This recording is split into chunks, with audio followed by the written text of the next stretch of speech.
Welcome to the Christian Romance Podcast, where we go behind the books with inspiring Christian romance authors, exploring faith, love, and the journey that brings the story to life.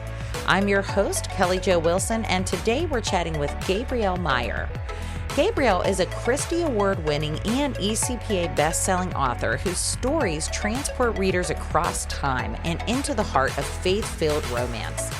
Gabrielle writes historical and time-crossing fiction inspired by real people, places, and events, drawing on her background working with both state and local historical societies. She lives along the Mississippi River in central Minnesota with her husband and their 4 children. By day, she's a dedicated homeschool mom, and by night, she crafts unforgettable stories brimming with hope, history, and redemption. Be sure to stay tuned to the end of the episode so you can hear more about our newest book giveaway for this month. Now, here's my conversation with Gabrielle. Hi, Gabrielle. I am so excited to be talking with you today, and I cannot wait to hear about this series, okay? I just can't. I am like on the edge of my seat. You were telling me a little bit before this. So I am so excited to have you here. But before we get into talking about this wonderful series of yours and this awesome new book, why don't you let our listeners know a little bit more about you and about your author story? Sure. Thank you for having me. As you said, my name is Gabrielle Meyer, and a lot of my friends and family call me Gabe. I live in central Minnesota on the banks of the Mississippi River. I live in my hometown. It's the same place I was born at the hospital just down the road. I married my high school sweetheart, David, and we have 4 children. Our oldest, we have 2 girls that are 20 and 18, and then we have twin boys that are 15. So lots of activities. We homeschooled, and I was homeschooled as well back in the 90s, which is kind of crazy. My parents were some of the very earliest that I know of that were doing it. And that was really where my love for history and storytelling came from. My mom she was an avid reader, and she would take us to the library all the time. But she really helped kind of hone the talents that we had or our interests. At the age of 14, I was volunteering at our local historical society, with all the little old ladies. And I just didn't understand why nobody else thought that this history of our community was so fascinating. And so that was kind of the impetus behind wanting to tell stories, is wow, this history is amazing. How come people don't know about this? And then I went on to work for the Minnesota Historical Society at the Charles Lindbergh Historic Site. Charles Lindbergh, the aviator, he's from our hometown. So I worked there for 10 years, and I was a tour guide for a lot of that time. So that was kind of where I learned how to take the history and turn it into a story that was captivating for an audience. And it was kind of fun because I got real-time responses to the stories that I was telling. And that was just kind of part of my progression. I read just everything that I could get my hands on, especially Christian fiction. I have a lot of old classics like Jeanette Oak and Lorraine Snelling, all of those kind of pioneers of our Christian fiction. And then I'm from Minnesota, which is where Bethany House is located. They're in St. Paul, the publisher. And as a young girl, I started reading the books, and I was always looking for their little logo. Where's the Bethany House books at the library? And I would just pull it out. It didn't matter. As long as it's at Bethany House, I read it. And so that was kind of where my dream to write for Bethany House came from. Kind of fast forward then, after having all of our children, I had kind of dabbled in writing a little bit. I wrote for a magazine. And just really kind of felt the pull. I actually read a Laura France book that just impacted me so deeply. And I thought to myself, why am I not writing? And so I started pursuing publication. That was in 2012, 2015, my first novella was released.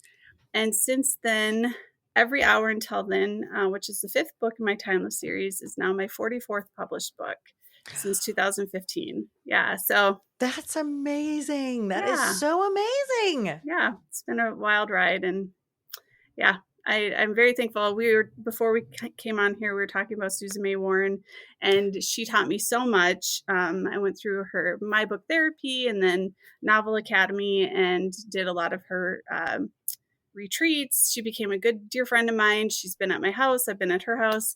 And I can honestly say that I would not be where I am today without her mentorship and her teaching. So yeah. And everybody else in the publishing industry is just amazing.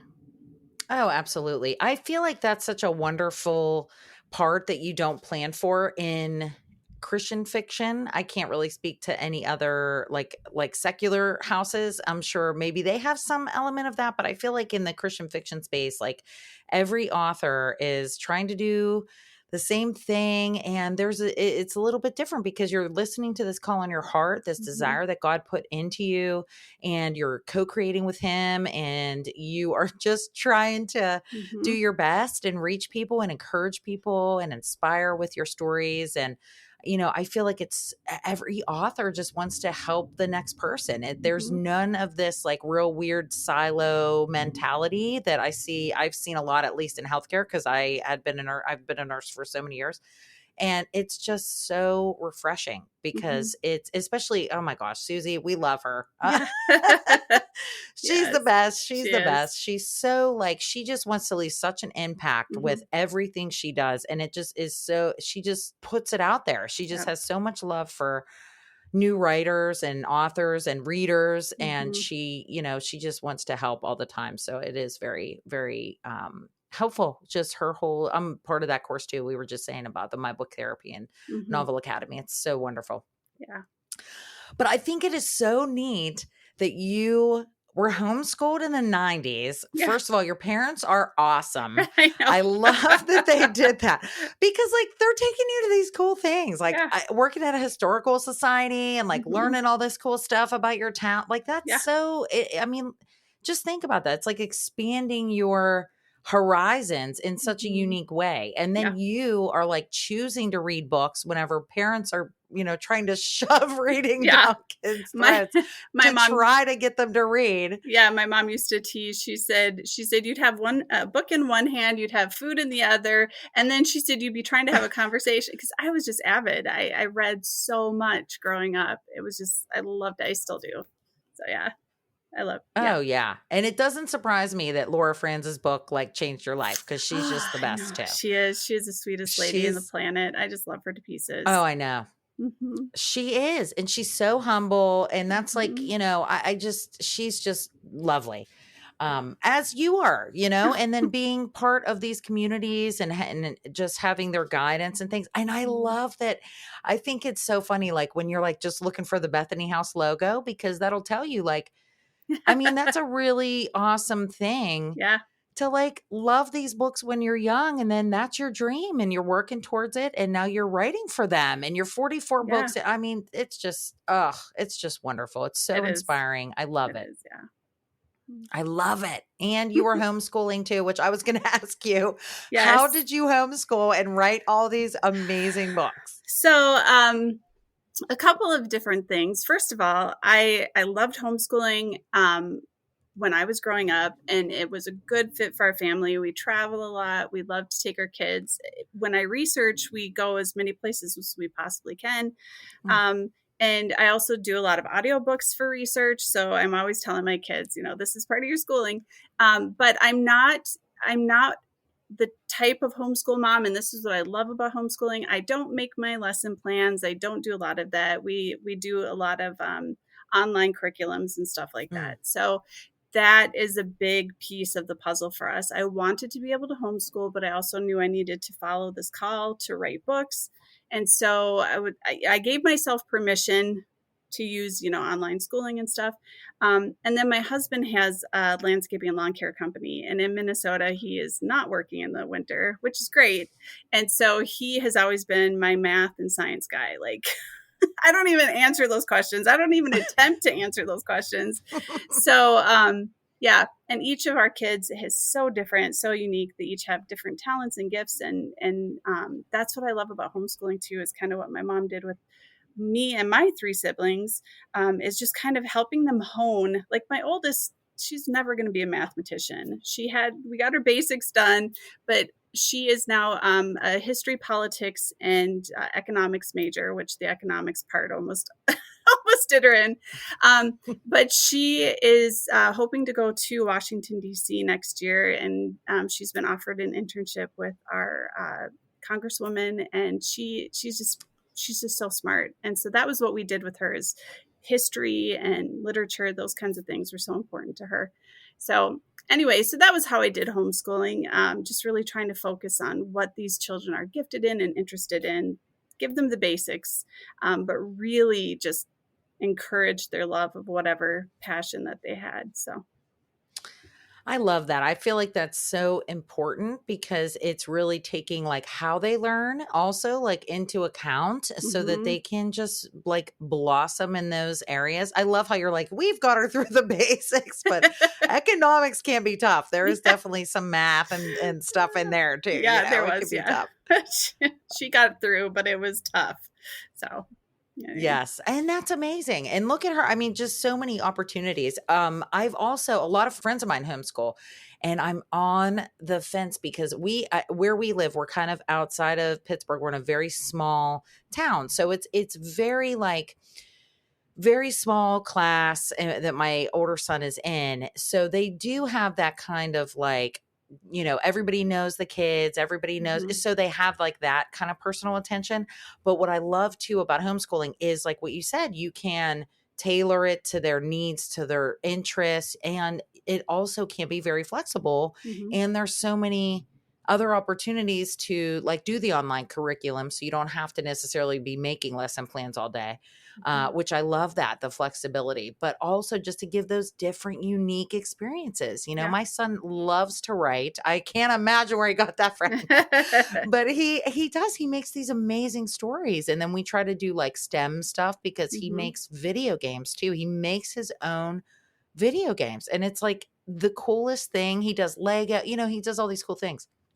So I love that you like did that with your kids. You just kind of supported them in that and gave them opportunities that they probably wouldn't have in a regular, like traditional public school setting, which that's what I love about it too. But I think it's so neat that you guys travel too. And then you say like you try to do as much research as you can. For this series specifically, for this book, I should say, what was that like? Because I think it's so neat that you have these like 2 time periods. So what was the research like for this specific book, that Every Hour Until Then? So this particular book is set in 1888 in London, and then it's set in 1938, also in London. We're actually taking our girls to London. We're leaving this summer. We're going to be gone for 16 days. So I'm so excited. We're going to go to France too. And I went to London years ago when I was in high school. I did not get to go back while researching this book. And I think this is the first of my timeless books that I didn't actually travel to a destination to research for. But now going, I'm super excited because we're going to be able to do some marketing things while we're there. But this particular book, in 1938, Catherine, she works for the Smithsonian in Washington, D.C., and she's invited to the London Museum to put together an exhibit. And she doesn't know what it's about yet, but when she gets there, she finds out that it's about Jack the Ripper. And it's been 50 years since Jack the Ripper's kind of reign of terror. And while she starts doing her research, she finds out right away at the beginning that her younger sister in 1888 will become Jack's last victim. So the book opens up about a year before the story really starts. And it's the night that her sister leaves their home in the middle of the night. It's a very, her father's a surgeon. They're upper class. And so she can't understand why her sister is running away. And then we fast forward about a year later, she's still trying to answer this. Why is her sister? Why did she leave? And why have her parents never talked about it? They've warned her not to talk about it. So we've got a lot of different mystery going on. What caused her to leave? And then what is going to make her Jack's last victim? And so Catherine, one of the rules of time crossing is you can't knowingly change the past. So if she knows about this, she can't knowingly change it unless, and if she does, she will forfeit that timeline. So if she knowingly changes something in 1888, she will forfeit that timeline before she has to make her final decision, because she has to decide on her 25th birthday which life to keep and which to forfeit. But so that would be easy decision, right? You would obviously you're going to change that history so you can save your sister. Part of the problem is she doesn't know where her sister is. But the man that she loves is in 1888. So to save her sister, she'll have to forfeit her relationship with him. And so there's a lot of push-pull. And I what I tell everybody is I always promise a happily ever after. It just might not look the way you think it will. So for researching for that, I watched a lot of YouTube like documentaries about Jack the Ripper, and I read 5 different books that had different theories about him. And I listened. So I usually do that with audiobooks. That's how I get my nonfiction research in. And the 1938 timeline was also interesting. I read a couple of books about that as well. But I knew a little bit more about that. But it takes place right before the entry into World War II. So there was a lot going on there too. So that's kind of in a nutshell how I do the research. I usually am doing that for about 6 months before I write the story, and then get kind of the basics, plot out my story. I'm a big plotter. And a lot of people always ask me, because there's a lot of twists and turns in these books, did I know what was going to happen? And I always say yes. I always know. I'm not like a pantser. I don't just write by the seat of my pants. And I think that that's helpful in this series because there's just so many different plot threads that are running through. And so I plot out the book with the general history that I know. And then as I'm writing, I'm looking for details. And so then I'll stop and kind of, do a little bit of research to see what specifically I can put into that scene that will really kind of anchor the reader into it. Oh my gosh, that is so awesome. And I love that you were in London. I feel like even though you went to London whenever you were younger, I feel like that still resonates because I can tell you, I went to Germany whenever I was 19 years old, and I was young, and I like it was just like going on a trip. I didn't realize like the magnitude of like how amazing it was whenever I was in it, but I can still picture the places that we went and everything, and just the whole culture, because it's so different. It's just so different. And this is years and years ago. I mean, years ago. Yeah. But so I feel like, you, and especially if you're like, reading about Jack the Ripper, first of all, oh my gosh, this sounds scary because it's Jack the Ripper, even though it's not scary. Yeah. No. So I've told people I don't dream about the books I write, because people ask me that. I dreamt about Jack the Ripper while I was researching. Like it's chilling. It's just a really weird history. And so I think that's why it fascinates us so much. Oh, yeah, absolutely. Absolutely. Especially, I mean, and that's kind of the weird, creepy thing about like serial killers is that like you're so like fascinated by the way that their mind is so different in the way that they think and the way that they work. And it is. It's like fascinating, but it's so, like you said, chilling. Perfect word. You would think you were a writer or something. Perfect word to describe it. So you said so much there. So I just want to cut in with a couple things. So one, you said that your main character is a time crosser. So for anyone, because it sounds like each book can be read as a standalone, essentially, right? You don't necessarily have to read the series all the way through. Correct. Okay. Yep. You could pick this one up and completely understand everything. I do recommend reading them in order because, so like say you pick up book 2 and you're going to know all of the spoilers from book 1, and there's some pretty big ones in there. And so it's beneficial to read them in order. So like book 1 is Libby, book 2 is her daughter Maggie, book 3 is Maggie's daughters. So it's different story, different characters. But it's kind of nice to have those, actually, I've told people this. If you've read them in order, there are a lot of rewards that you get along the way, like connections that are made that you're like, oh my gosh, this came in, from this story or whatever. So yes, it's helpful to read them in order. It definitely sounds. Yes, absolutely. And I'm so glad that you said that, because it's good to know that it's fun to get those little goodies, like you said, the little rewards. You're like, I know what's going on. You almost feel like, I don't Yeah. know. It's just a fun ride to be on. Yeah. But just to narrow down, so just talk about what a time crosser is. Like, Sure. what makes, so usually, like how we were saying even beforehand, you hear time traveler. So what's different about the time crossers? Yep. So generally speaking, a time traveler is somebody who has like a vehicle that gets them through time, or a portal of some kind. Like for Outlander, it's like these stones, like these ancient Celtic stones. Time crossers are different. They don't travel through time through a vehicle. It's a gift that they're born with. So if they're a time crosser, they have a mark on their chest, like a birthmark, or one on the back of their head. And you learn about that and the reason for that in book 1. And so if a baby is born to a time crossing parent, they can look at that baby and say, this is a time crosser. Not all of their children are time crossers. And so what that means is that child has 2 identical bodies, born to 2 different families, but one conscious mind that travels between them. One of their parents is going to be a time traveler or a time crosser. For instance, in Every Hour Until Then, Catherine, her mother Grace, was a time crosser. And Grace's story is book 3. And so that then they have a guide that kind of helps them, gives them these, the rules of time crossing, kind of, gives them the wisdom that they need to kind of navigate their time crossing. And then they may go on to have children. And if they do, they may or may not have this gift. So that's kind of the difference between a time crosser and time travel.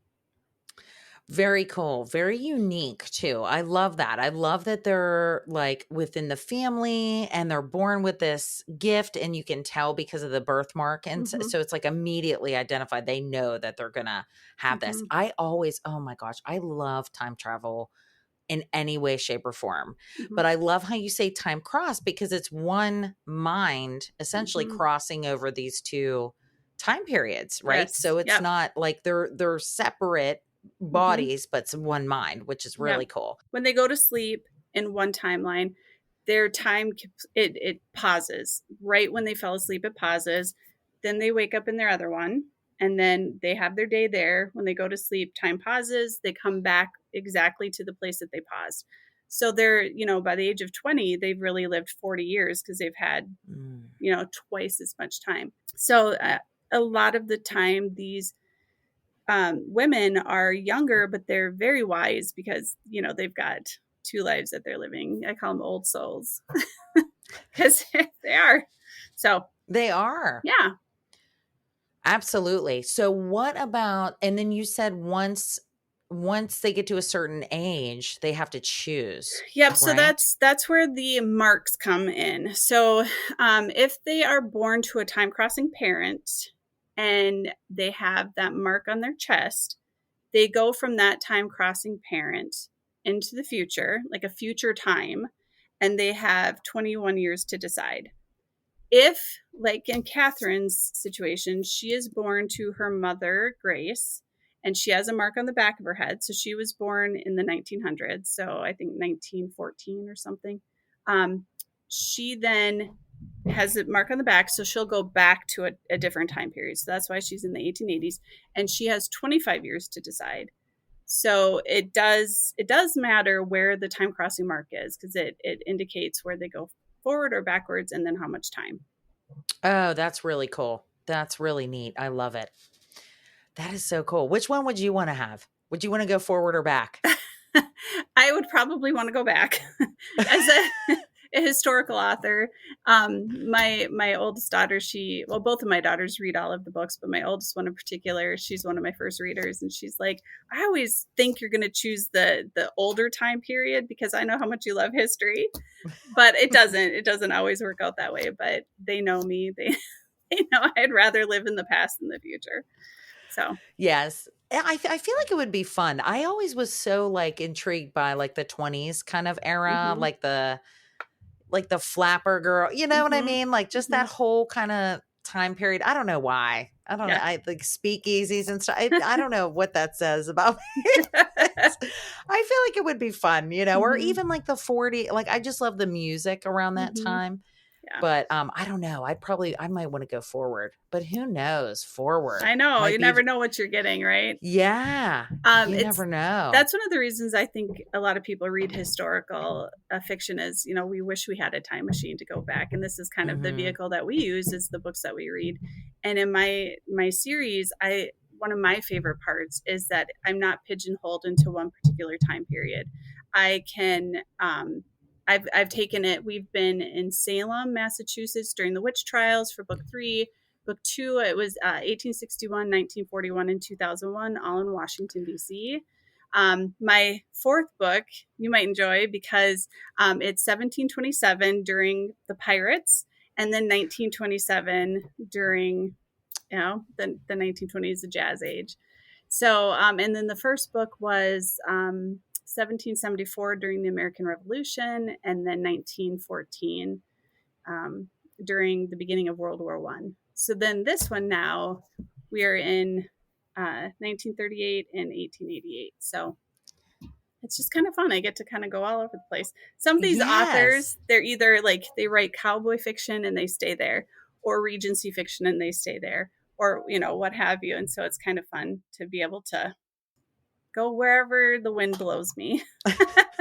Oh, absolutely. Yes, it's super fun. I can't believe you did 2001 in one of them. That is so fun too. That was really fun too because so that particular time crosser had 3 timelines, and there's a reason for that.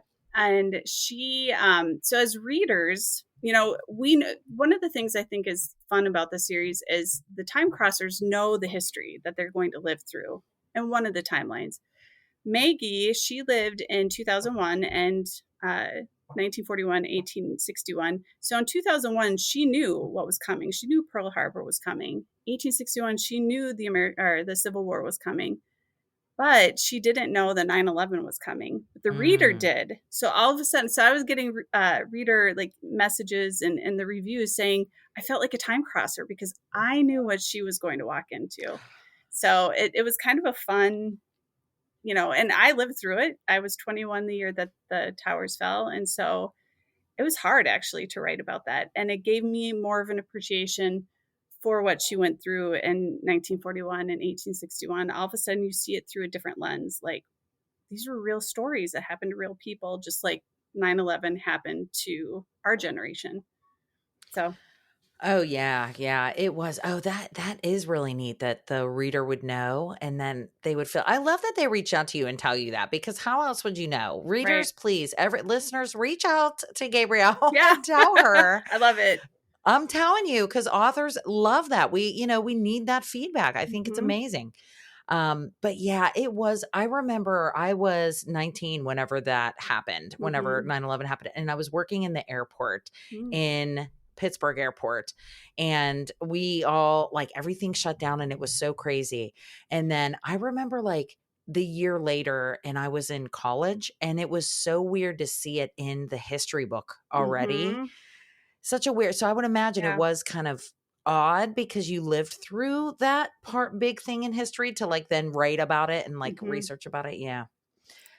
I It had was to do such a I had to do more research than I thought I would for that timeline because I was like, what kind of cell phones did we have in 2001? Because we had them, but I was like, were we still in flip phone era? Things like that I just couldn't remember specifics. So it was kind of interesting what how much was I had to it? do. I It think was flip was it phones, flip yeah. phones? Yeah. Yeah, yeah, yeah. And the Nokias, remember like the original Mm-hmm. Nokia phones that were like the one say and then that one Nokia ring that like everybody had? Yeah. Oh, that's funny. Yes, Yeah. I liked flip phones. I like being able to just close it and Yeah. then you hang up. Mm. I liked hanging Yeah. up on people. There's so much because I remember taking pictures with them and it was so grainy and icky. And then it was like, who would ever use their phone for pictures, right? Now, like people don't even own cameras anymore. It's wild how things It's change. wild. I Yeah. know, it's wild. I saw it. I cannot remember who because it just, is in one ear and out the other. But there was a comic, like a comedy sketch that somebody was talking about phones, like coming back and like the phones, how they would be talking to like other devices. And they're like, I'm coming back. You just wait. And they like, because now it's like you have a phone and it's like computer and it's like everything that you Everything. need Yeah. It's wild. essentially, Yeah. right? With the Mhm. camera and stuff. So funny. Oh, it sounds amazing. So I need to hear though a little bit about the romance. Mhm. Miss Catherine, Mhm. who tell us about the romance. Obviously, no spoilers, but yes, we love to hear the love stories. Yeah, so I try to do each book a little bit different. There's something unique about each time crosser and what they experience. This one is my first boy next door kind of story. So she's known, excuse me, Austin her entire life. In the 1888 timeline, he lives in the townhouse right next door to her. But something happened 14 years before the story started, and his parents died, and he then was sent off to Eton to go to boarding school, and he's been very closed off to her ever since then. And so fast forward, he's been kind of, he's gone, he leaves all the time, she doesn't know where he goes, but he's back. And she finally has the chance to ask him to help her find her sister, because before that she had nobody to help her because her parents refused to talk about her, have threatened her if she talks about her. So she goes to her friend Austin and asks him to help find her sister. And then he's it's a grumpy sunshine thing. He is such a grump to her. And but it's a lovely grump. He's one of my favorites. And actually, my daughter, my oldest, read this just last week, and she said, "Mom, you are Catherine." Like I whenever people ask me that, they're like, "Are you do you see yourself in your characters?" I'm like, "Oh, a little bit here and there." This one, I knew that I was writing me into this character. She's like, "You're Catherine," and she's like, "That grumpy guy next door that is totally dad." Am I that transparent? No. Yeah, my husband's funny, but he can get grumpy. And so the romance is, it's, I love it because they've known each other forever, and he knows she's a time crosser. Nobody else in that timeline knows that she's a time crosser. He knows. And that's kind of part of the problem. You find out fairly soon that that's part of the problem, is he knows that she doesn't want to stay in 1888. And so he doesn't want to give his heart to her because everybody he loves has left him.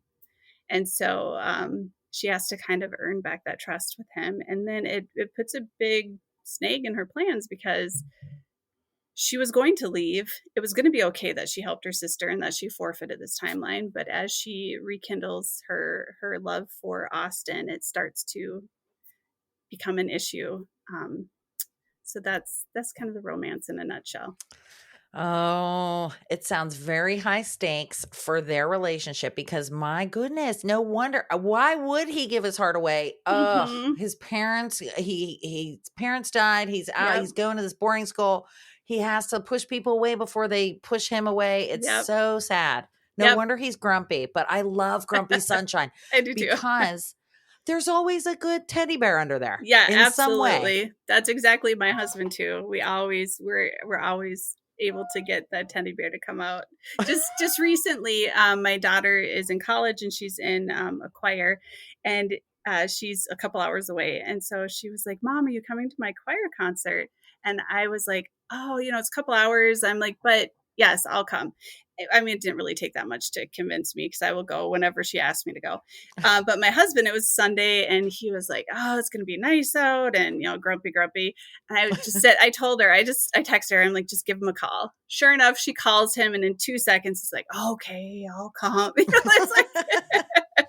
So yeah, he's a big teddy bear. He just likes to hide it sometimes. I love it. I love it. Especially for his ladies, right? Yes, Especially absolutely. for his lady and his Mhm. daughter. Oh, of course. Of course. Yeah. Oh, it sounds super fun. Oh my gosh. What are they going to do? How are they going to make this work? And how's she going to save her sister? Yep. Oh my gosh. Oh, these stakes are intense. Yeah. So each of the books has very high stakes. And I think that's another reason why they've been pretty popular, is you don't know when you start reading it. You don't know where they're going to end up. It's not usually clear until late in the story what they're going to do. And so that's part of the fun for me writing it too, is knowing that I can keep that kind of hidden away for a while. Yes, and I love that you kind of plot it out too, because I totally am like that as well, writing the stories. I will say sometimes, God, I feel like God just shifts it though. Like sometimes he'll just be like, okay, no, this is the struggle that this character is going to be going through. Do you have that too? Like even plotting everything out, do you have him do that sometimes? He shifts the theme or something? Yeah, so usually how I do this is I look at it like a house plan, where you have to have your blueprints drawn up so that you don't accidentally have a toilet in your living room, right? You have to lay you have to lay the plumbing, and the electrical, so that when the walls go up, everything is exactly where it's supposed to be. But then after the house is built, you get to decorate it. You get to put in all of the things that make the house beautiful, that your guests are going to see. Your guests are not going to see your plumbing. They're not going to see your electrical. So that's how I kind of plot my stories, is I'm laying the framework for the story. That's the stuff that I have to lay out. I have a spreadsheet. I put all of the elements in that I need. And then when I actually sit down to write the story, that's when I get to decorate. And that's where the Mm. theme comes out. That's where my characters get fleshed out, and I start to get them. I'm like, oh, this is actually what you want. And this, but I've got the structure, and that's always kind of my safety net. I know I need to get from point A to point Z, and these are all of the things I need to do. But in between there, they can still surprise me, and I still discover the story. It just has a framework. Oh my gosh, that was like a perfect way to describe that. I love that so much. I Yeah. feel very similar, especially because that's kind of the teachings, right, of the Novel Yep. Academy, my book therapy of Susan May Warren, is like Hmm. having these big structures. But then whenever you sit down, like you said, that's kind of where your character kind of talks to you. Like Hmm. this is kind of playing out this way. And then that, oh yeah. Even the plotting piece, some I'm sure some pantsers will be like, oh my gosh, I can never sit down and do it, but it can be fun. And same thing with the other side too. Like Hmm. whenever you get to decorate, right? It's Hmm. like super fun. And it's neat to find out these characters and see how they just come to life, how they become people Yep. who are really having real struggles. Cause this is real stuff. I mean, this Yeah. is hard. I Yeah. can't even imagine like these time crossers, they have to give up a lot too, because either Hmm. way, they're building a whole life in Yep. both of these time periods. So then they're going to have to walk away from one. And Yep. that's a lot. That's Yeah. really hard. Yeah. Definitely some tough themes. Hmm. Well, we are almost at time, Gabrielle. But before we go, I do like to ask the guests, was there any kind of or any Bible verse that really resonated with you, either writing this series, this book, or even just carrying you on your author journey? Yes. I actually pulled it up so that I would get the right location. This is one that has resonated with me ever since I started pursuing publication. So 2012, this was the scripture that God just laid on my heart. It was on my website for a long time, and it's a constant reminder to me. And it's Psalm 19:14. May the words of my mouth and the meditation of my heart be pleasing in your sight, O Lord, my rock and my redeemer. Mm. And that is, and it's not just the words of my mouth, but the words that I write and the way that I think about my stories, about my readers, about everything that has to do with anything in life, but specific to my writing. I want it to please God. I want the things that I think about and that I write about and that I say to be pleasing to Him. And so that's my aim. Um, and so that's why I write clean Christian fiction. And that's why I write stories that have redemption and grace and God's sovereignty and all of the things that I know um, are meant to save the world through Christ. And so that's really kind of my writing life verse. Ugh, I love it. I love it so much. It's funny whenever you hear certain verses, like I know this happens to me a lot. And it's probably just me being old, but I'll remember the verse, but not where it is. Yeah. So I love that you're like saying, I put it up to remember, because that verse is so beautiful. Hmm. And it really, because like the meditations of my heart, like Mm-hmm. you want that to be pleasing to him, right? Because he sees the secret places, right? He Mm-hmm. knows our hearts and what we're thinking at all times, good and bad. And it's just such a beautiful verse to really, like you said, try to be pleasing to him. I'm so happy that you shared that. And where, I know that verse, Yeah. but not where it Yeah. was. I Yep. didn't realize it was Psalm 19. So thank you so much for sharing that and just sharing your heart about it. It's very encouraging and inspiring for sure. Well, before we go, definitely let our listeners know where they can get this beautiful book. And I wanted to ask you about the scavenger hunt. Oh, sure. Yes. Tell us about the Christian fiction scavenger hunt. Yes. So Lisa Berggren does this either in the spring or the fall. I don't know how she determines that. But she invites, I want to say it's like, I don't even remember, over 20 authors. And she puts together a scavenger hunt. So when you finish at one website, you're then directed to the next one. And each one has a clue. It has a word in it that when you string them all together, it's a statement. And so you're encouraged then to go through each website to read. And so like she just did one this spring, and the book that I highlighted was Every Hour Until Then. And I just gave a little description about the victims of Jack the Ripper, just really brief. And then at the bottom of that, I offered, and I still do, anybody who signs up for my newsletter gets a free novella that I wrote. It's called The Jamestown Bride. No, it's not. It's called The Virginia Company Bride. Sorry. I was like, that does not seem right. Virginia Company Bride. And so that's kind of the gist of it. I think you get like a long weekend to do that. And then at the end, there's like $2,500 in prizes. And so it's kind of fun. It's something that it's an invitation thing. So she's had me, I think 3 times now, which is really cool. So yeah, that's what that was.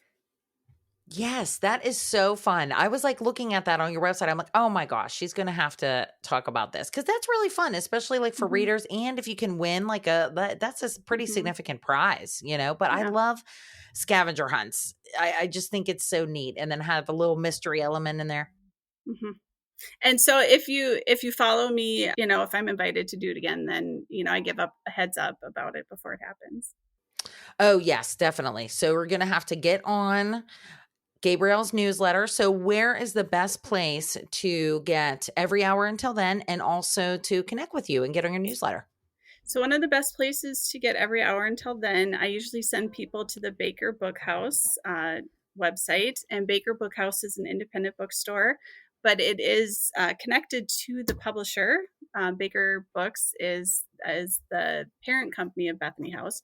And so they always have amazing deals on books there. And but you can get it anywhere books are sold. And I also have an Etsy shop. And so if you're looking for a signed copy of Every Hour Until Then or any of the books in my Timeless series, you can go to Etsy, and it's just author Gabrielle Meyer is the name of my Etsy shop. And then I have a few other things in there that kind of go along with the series. Like I have ribbon bookmarks that I make for each one, and I have some stickers, things like that. I love it. I love it. Oh my gosh. You have to go check out the Etsy shop, which I absolutely will put all the links in the show notes. So you can just scroll right down and just click on them and get a signed copy. Because how amazing is that? And Gabrielle, thank you so much for being here today and just sharing your heart and sharing your stories and these amazing stories that you're writing. And I'm so excited for you writing so many wonderful stories and books. But yeah, just thank you so much for being here. And thank you so much for sharing this. Thank you for having me. It's been my pleasure. If you enjoyed today's episode, please be sure to hit subscribe and tap the bell so you never miss a new release. We love blessing our listeners with exclusive author chats and, of course, amazing books. Each month, we host a themed book giveaway where you can win a bundle of Christian romance novels and a few fun extras, too. This month's theme is one that's especially close to my heart: contemporary love. We're giving away 6 heartfelt stories that reflect the beauty of real-life romance. From second chances and small-town charm to grumpy sunshine pairs and creative careers, these books deliver all the feels, and I'm so excited to share them with you. Whether you're listening right when the episode drops or tuning in later, you can always find the latest giveaway at christianromancepodcast.com. Thanks so much for listening, and until next time, keep your faith, share the love, and happy reading.